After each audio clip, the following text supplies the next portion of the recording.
human right. They're giving us the free shots, they're giving us the free testing, but they're not giving us treatment or cures for other diseases. What about cancer? What about HIV/AIDS? They have the money and resources to do it, but they want to profit at the top. There's a bunch of administrative middlemen and women between us and our doctors. We got to get rid of them. We got to get rid of the CEOs of large corporations like Pfizer, who went out and made a public statement the other day that people who spread COVID misinformation need to be jailed. No, the CEO of Pfizer needs to be criminally prosecuted.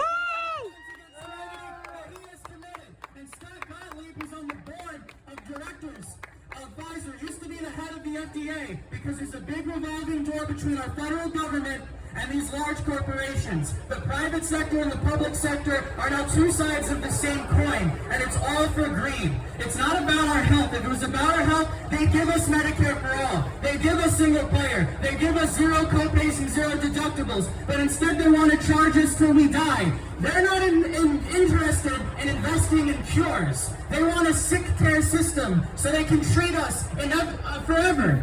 They don't want us to be healthy, safe, and secure, because when the working class is healthy, we have more power to unite and rise up against the oligarchs. If we don't have health care, we stand divided. If we don't have health care, we can't negotiate as unions and fight for higher wages and safer working conditions because we're too damn busy fighting for the health care.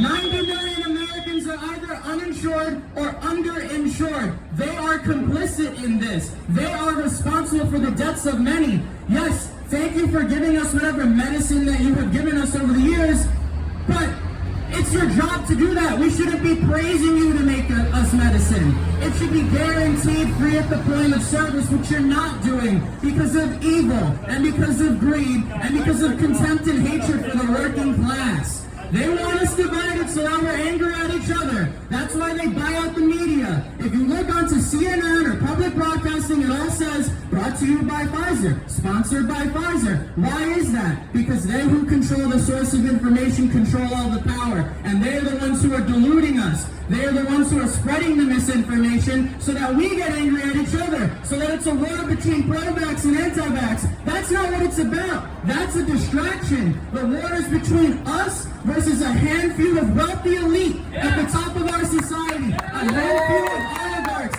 This isn't left versus right. This is a broad coalition. This is what happens when we come together across ideologies. We're not the crazy ones. The crazy ones are the ones who are making sure that thousands of people are dying every year because of a lack of health insurance. That's crazy to me. So Pfizer, if you're listening to us, you better support healthcare as a human right. You better make a public statement that you support healthcare as a human right. If you don't, we know you're full of shit. We know you're full of shit because, again, you're the ones who are raking in billions of dollars in profit during a pandemic, billions of dollars going to the very top. This is why wealth and income inequality is at an all-time high, because corporations like Pfizer are the ones screwing us over. So with that, thank you all for coming out here. Really appreciate the fact that there's actually like a real good amount of people out here for this protest. This is what's going to scare them. Again, we can protest politicians all day. Maybe they'll move incrementally, maybe they won't. But we know if we take it directly to the source of the corruption that our voices will be heard.